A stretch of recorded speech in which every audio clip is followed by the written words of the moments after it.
Welcome to the Her Story Circle podcast, the podcast that brings you the extraordinary tales of everyday women who are changing the world.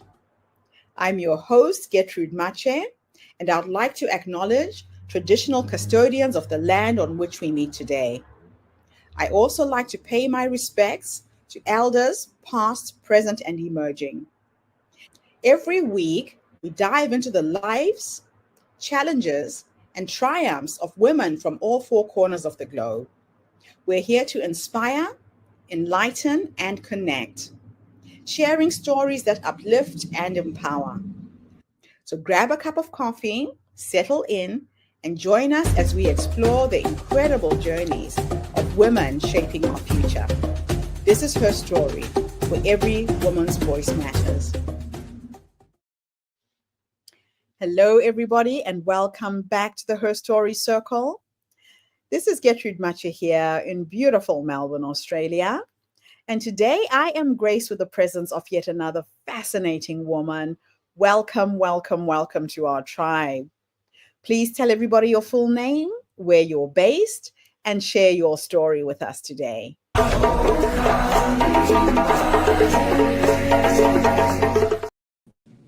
Hello, everyone. My name is Camille Whitworth. It is my honor, it's my pleasure to be with you on this platform.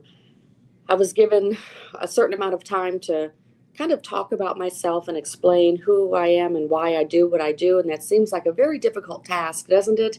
It's always difficult to talk about yourself. So I'll give it a quick shot.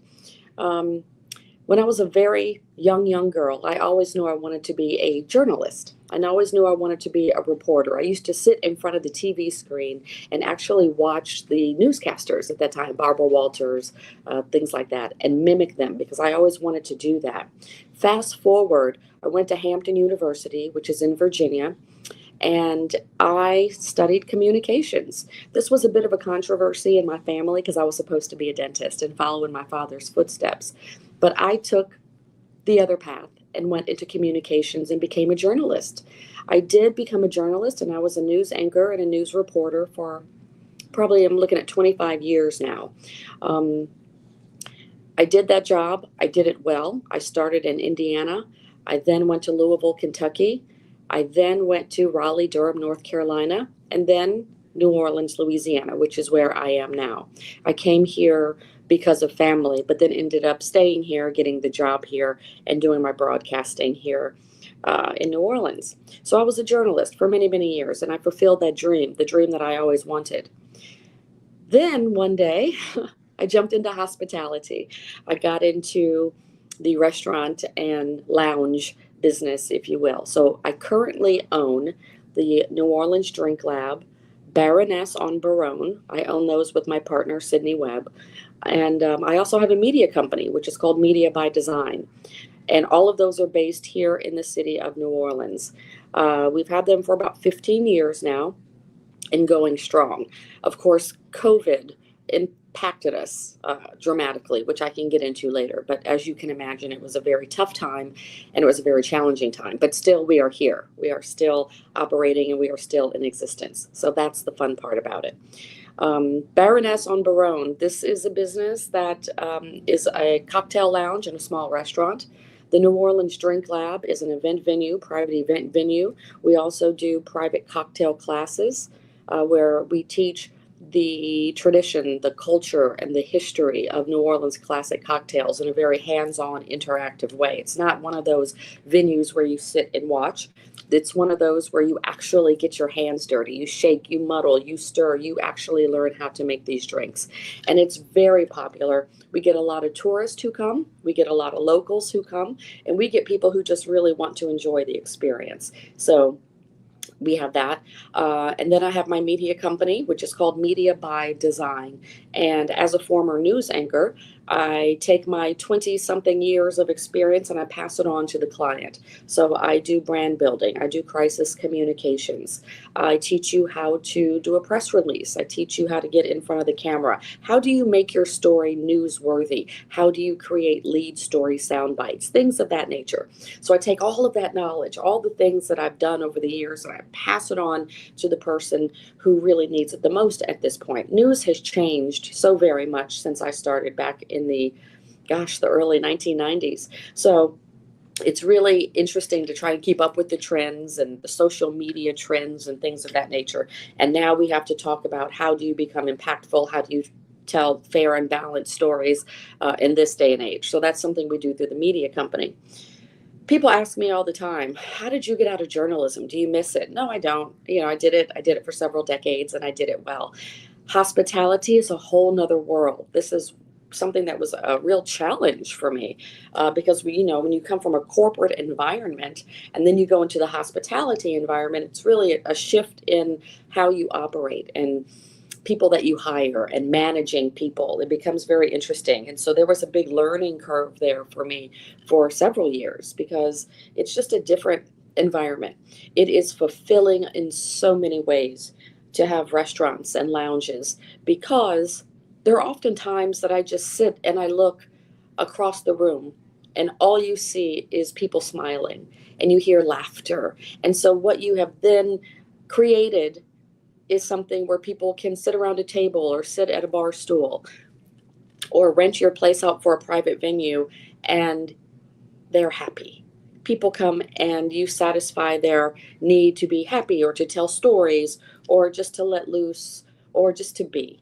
And so that's one thing that I'm proud of. Also, the thing that we pride ourselves on, Sydney and I both, is that we have created a venue for people to be creative, to express their creativity. That's what makes me the most proud. So I've had my day in the light, if you will, and now it is my time to sort of uplift others and allow them to shine their light or to shine the light on them. And that is something that I feel very strongly about, mainly because there's so much talent in the city of New Orleans, and they just need a place to express it or to show it off or to feel proud about a place that they work at. And so we are happy to provide that for them. I think I will probably now stay in the hospitality world for a very long time. I think it's something that is beyond challenging, especially in a city like New Orleans. For those of you who've been here, there are a million restaurants, and darn good ones too. There are a million bars or lounges, if you will, and it just makes for a very challenging existence when it comes to, how do you set yourself apart? What makes you different from the competition? How do you make yourself stand out in a city like New Orleans, where there are so many competing establishments?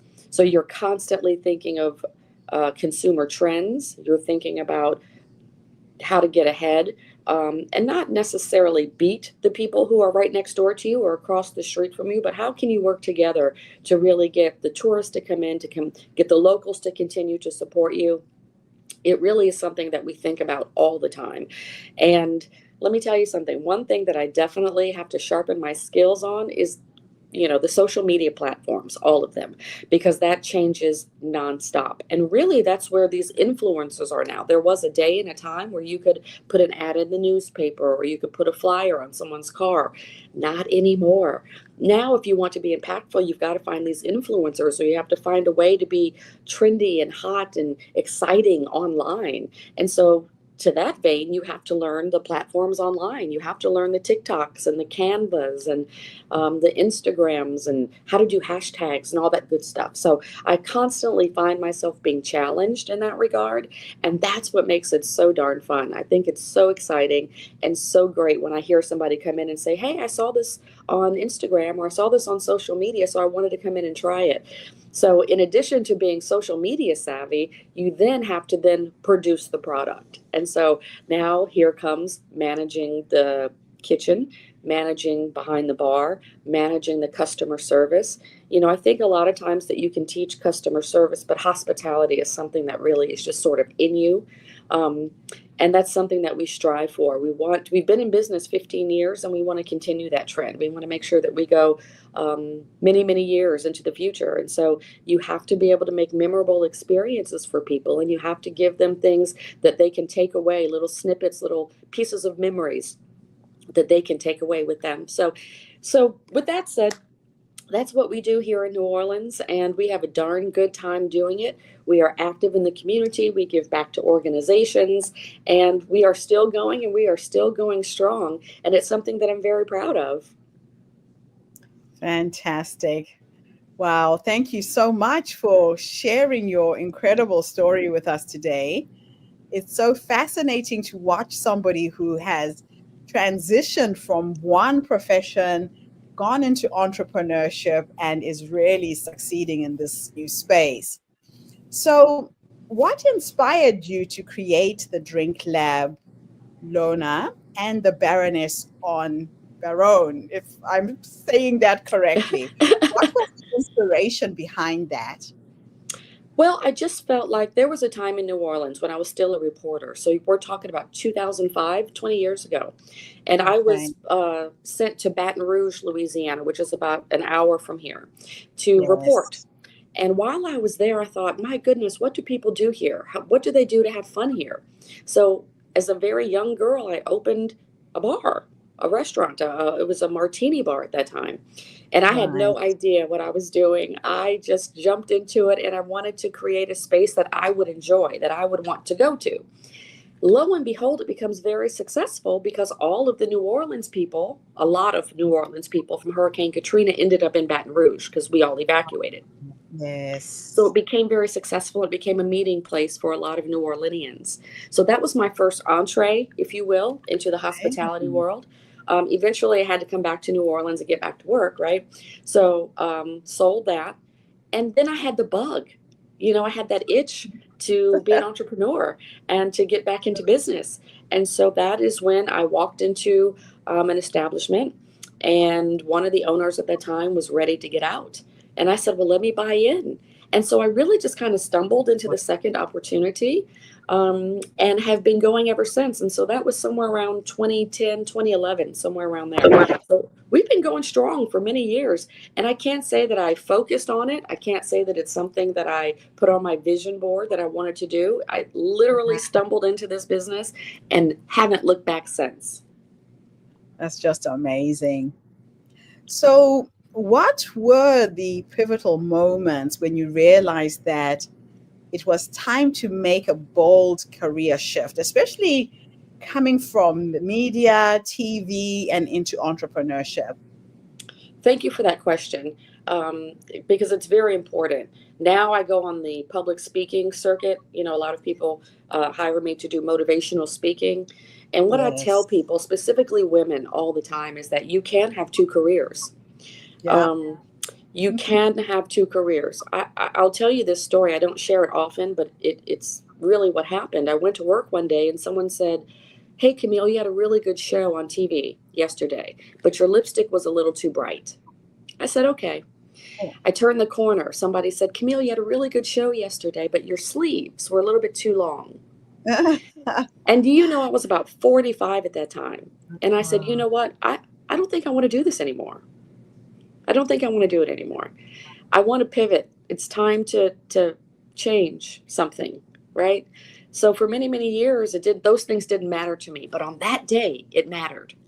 And Yeah. so I proverbially dropped the mic and moved on to hospitality. What I tell women, what I tell people that I speak to all the time is that have your plan B ready so that when it's Yes. time to stop the plan A, you're ready. Yeah. Because my plan B was already in motion. Baroness was already rolling. The drink lab was already rolling. I was doing all of these things simultaneously. But because of that, I was able to walk away from my first career juices, with my shoulders back and feeling proud about it because I knew that I wasn't going to be crippled. I wasn't going to be hurt. I wasn't going to suffer in any way because I already had the other thing up and running and ready to go. Um, People ask me all the time, why did you get out? The simple answer is 25, 30 years. It was a long Yeah. time. It was a Yeah. long time. And it was time for change. Yeah, it sounds like it. But I like that advice because sometimes women don't know how to transition. So it doesn't have to be cold turkey. You pace yourself, you take the time to set up the next step. Doesn't have to be fully done, but you're on the path to going out of the profession you're in now. Yeah, That's slowly, really slow and steady. Save your money. Get the plan yes. together. Let me tell you, the minute I walked out of the TV station, I literally sat down at a table and started a media company the same day. Wow. I believe it's a mindset. I believe it's Yeah. something that you just sort of, you want it or you don't. And so I Yeah. knew that what was I going to do? The next best thing was to take my gifts, to take my talents and pass them on. And the best Yeah. way to do that was to start a company that would allow me to take all the knowledge that I acquired over the 25, 30 years and give it away. What better feeling is that? Oh, I love it. That is so beautiful. Thank you. Now, how has your background in journalism influenced your way or your approach to, how you're building your businesses right now? Well, when you're a journalist, we say we know a lot. No, we know a little about a lot of things, right? You know a Right. little bit about every little thing. You have to. You Yeah. become an instant expert on a daily basis, Yeah. whether it be a court trial or something that happens politically. You have to hit the ground running and you have to know what you're talking about. So I've Yes. always believed, and I know this sounds really crazy, but I always believe that I can do anything, right? I can do anything based on my Mm, background in journalism, right? You right. can't put me up against anything that I haven't um, kind of wiggled my way out of or found a way out of. In journalism, you'll learn Yes. you don't hear no as an answer, right? You go and you ask somebody for an interview and they tell you no, you don't even hear that. You just say, I'm sorry, when can I come? And when are you available? And so if you transfer that, sort of into entrepreneurship, it's the same thing. You just kind of go steadfast and you keep your confidence and you're fair and you're balanced. And I think as long as you go along and you treat people fairly and you Yeah. treat people the way they want to be treated, then you will be successful. I think that's sort of the formula of life, right? Yeah, it's true. But it's in taking those no's and the rejection, so to speak, and having the resilience to keep on going. A lot of people think that it's just going to come with one ask, it'll fall on your lap, but it doesn't. When they see you succeed, they think it's been easy, but it hasn't. Oh no. I remember I went to a bank and asked them for a loan for my first establishment. And they said, yeah, we'll Mhm. give you the loan, but I guarantee you, you will not have this business in 1.5 to 2 years. Well, 15 years later, here we are. Had I listened to that person, can you imagine where I'd be today? Who knows? Wow. I'll tell you another thing that's frustrating too is applying for grants. A lot of small businesses and Yes. people who have females at the helm are, you're a prime candidate for monies or small business loans or grants and things of that Yes. nature. Well, guess what? Do you know how many grants I've applied for that I don't get? Or do you know how many times I've applied for funding to help out during the tough times? And I get rejected and rejected and rejected. But guess what? I said, let me just try one more time. Let me try one more time. Let me Yeah. try one more time. And I continue to do it. Again, I think it's that mentality from journalism where I just don't hear Yeah. no. I love it. And that one more time is the time when you will get it. Yeah, Yeah, you could apply 100 times, and maybe it's the 101st time that you get it, right? exactly. Exactly.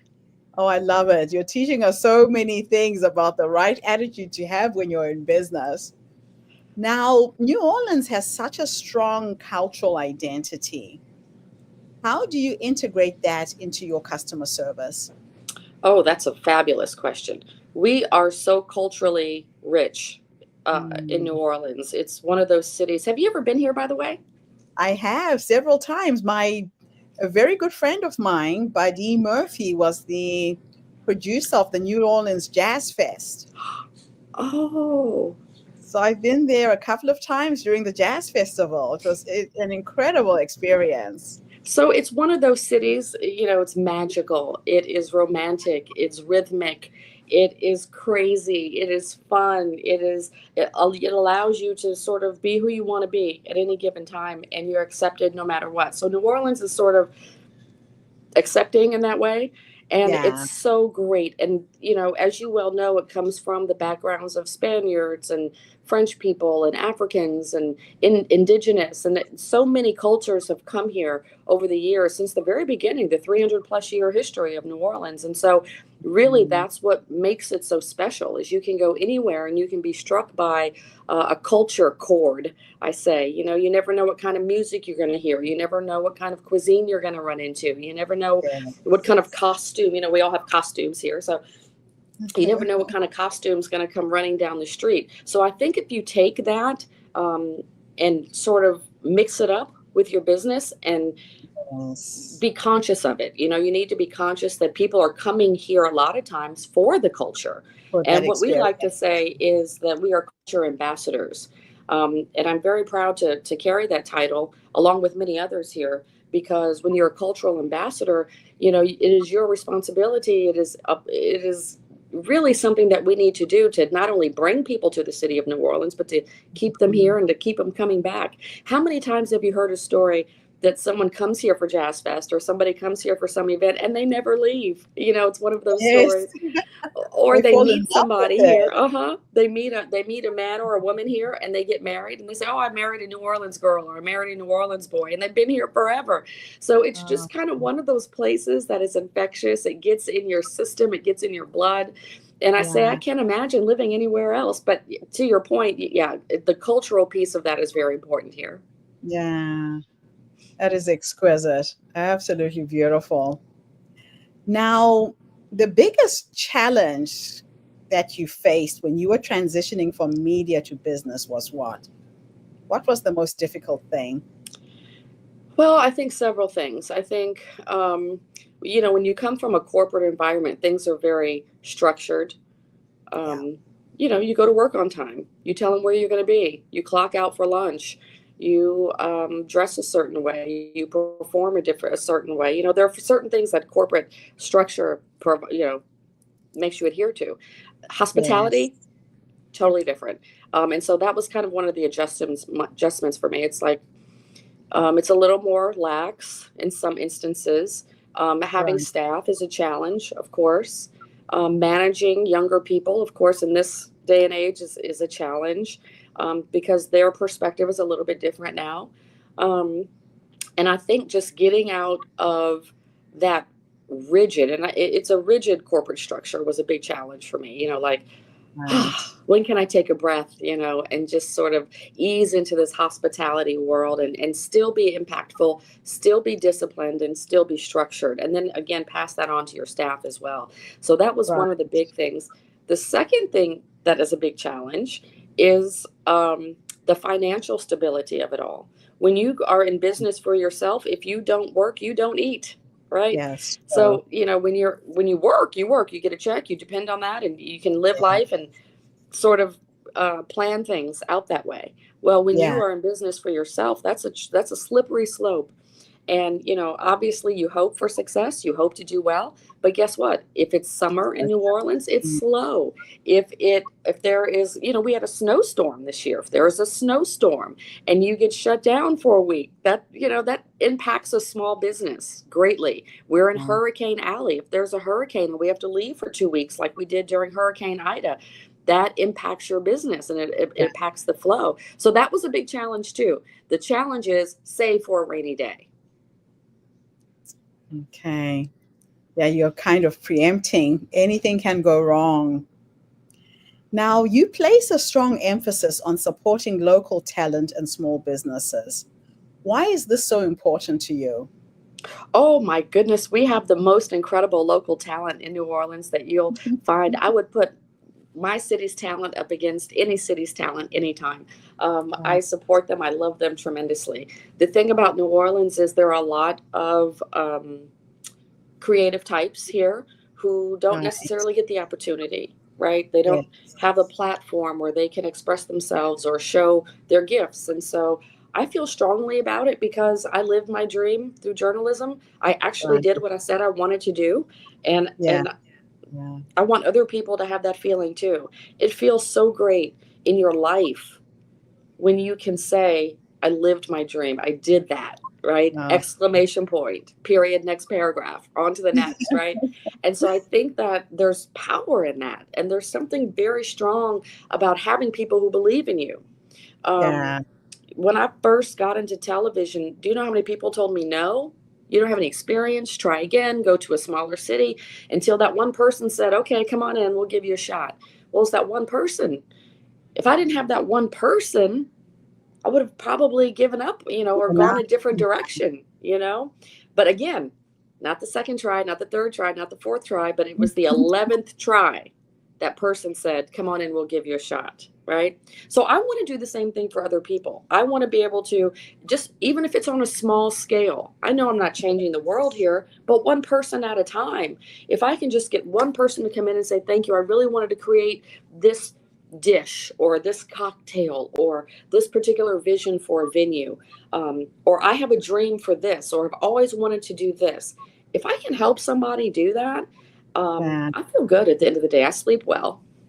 And your job is done. My It's job is just done. one person at a time. Uh-huh. I love that. Absolutely beautiful. Now, how do you manage fear and uncertainty when making such major career changes? You know what? You know what I say to myself when I get Mm. sort of like, what am I doing? Oh my gosh.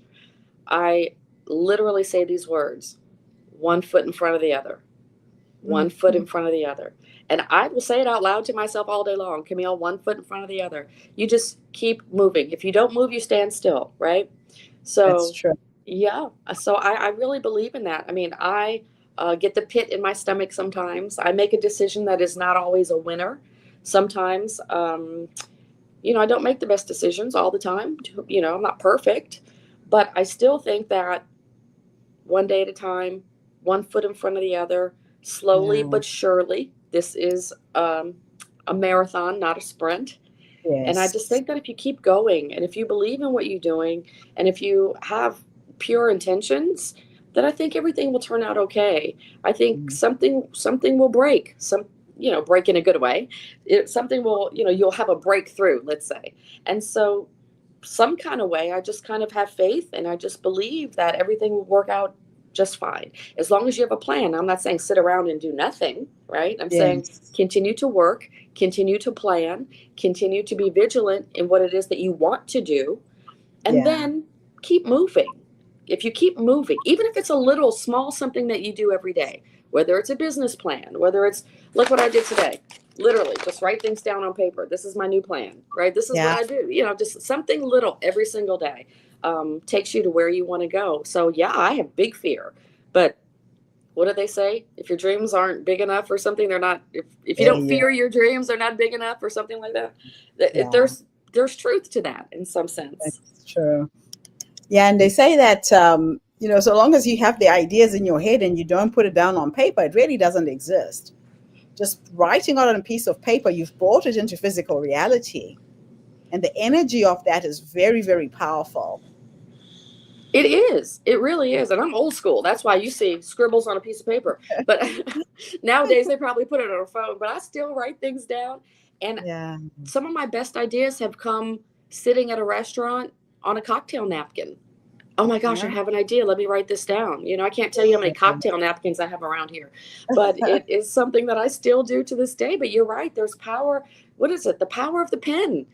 You Yeah. know, Yeah. it, That is it, so true. it has a lot of meanings. That is so true. Now, tell us about one of your most proudest moments since launching your businesses. Oh my goodness. Well, I think probably my proudest moment would be during COVID. Okay. We all know that was a horrible time, and a lot of Mm. businesses suffered, many businesses closed. But what we did was, I thought, oh my gosh, what are we going to do? And how are we going to keep, I had a responsibility of a staff. So what were we going to do? I think my biggest, I'm proud of myself for, I use the word pivot as we all do use when it comes Yeah. to COVID, but we went virtual. So we started doing the cocktail classes virtually. We started doing product that we sell online. We started doing, we rebranded the entire establishment. So it used to be called One Thing. after COVID, me and my partner completely rebanded, changed the name to Baroness on Baronne, and expanded the New Orleans Drink Lab in ways that never thought possible. If you think back to 2020 during COVID, people wanted to get out. They wanted to do things. They wanted to, they were itching to get out. And so we provided that virtually and really kind of got on board with moving into the future, because that's where it was headed anyway. So we just kind of jumped right in feet first and made it a virtual experience. And so that was something I was very proud of, because that's scary too. You don't know if you're going to succeed. You don't know if you're going to come back after COVID. We didn't know what was going to happen. So we wanted to make sure that we stayed in business and kept the staff in business as well. So we rebranded and we went virtual. Okay. Wow. I could talk to you forever. When I meet people who are entrepreneurial, it's such a gift to listen and to learn and to take in, how you've got to be where you are. But unfortunately, we have to end. And I'm going to end our interview with 2 last questions, which are a bit of a thought experiment. So if time was an illusion and I could take you back to the younger you, this young woman who was changing careers, going into business, if you could go back and give her 3 nuggets of wisdom based on what life has taught you up until this point, what would those 3 nuggets of wisdom be? Number 1, trust your gut. Number 2, believe in yourself. Number 3, don't take any wooden nickels. Number 4, just go along and do what's right, and good things will come. Beautiful. Last question. I teleport you into the future this time, and we're going to go and meet the 90-year-old you. And she's sitting in her rocking chair. Maybe she's at a jazz festival dancing. Who knows? With science and technology, you'll probably be on your feet. If we could go into the future to meet the future you, what are you going to say to this wise woman when you finally meet her? Because she's led you up until this point to help you make all of these things happen. I would say you didn't always get it right, and it wasn't always perfect, but it was a valiant effort. You were in the ring. You were resilient in your thinking and in your steadfastness. And young lady, I would say to my 90-year-old self, you finished strong. I love it. It is about being there and playing the game, right? Because life is a game. And there's a lot of people who are spectators and they sit on the sidelines of life and observe others doing things and they don't get up and try it themselves. It's a beautiful way to end our interview. Thank you so much for inspiring us with your story today. Well, you are just so amazing, and thank you so much for having me. And next time you come to New Orleans for Jazz Fest, you better stop by and see us. Now that I know you, I definitely will. Awesome. And thank you to everybody who tuned in today. The Her Story Circle is not just a podcast. We are a social impact movement that brings you the stories and voices of women from all over the world. We share our stories to uplift you, to inspire you, to energize you, but most importantly, to take you from where you are now to where you're trying to go. So tune in again tomorrow when I interview yet another amazing guest. In the meantime, have a fantastic day, morning, or evening, wherever you are in the world, and bye for now. Thank you for tuning into the Her Story Circle podcast. I hope today's story has inspired you to believe in the power of our stories and the difference you can make in the world when you use your voice. I'm Gertrude Mache, and it's been an honor to share this space with you, where voices from all walks of life come together to weave a rich tapestry of diverse perspectives. Don't forget to subscribe, rate, and review our podcast to help us share these stories with more listeners. Follow us on social media by looking for the Her Story Circle podcast for more updates. And join us tomorrow for another episode filled with courage, resilience, and empowerment. Remember, your story matters, and together we're building a stronger, more inclusive world. Until next time, keep making her story.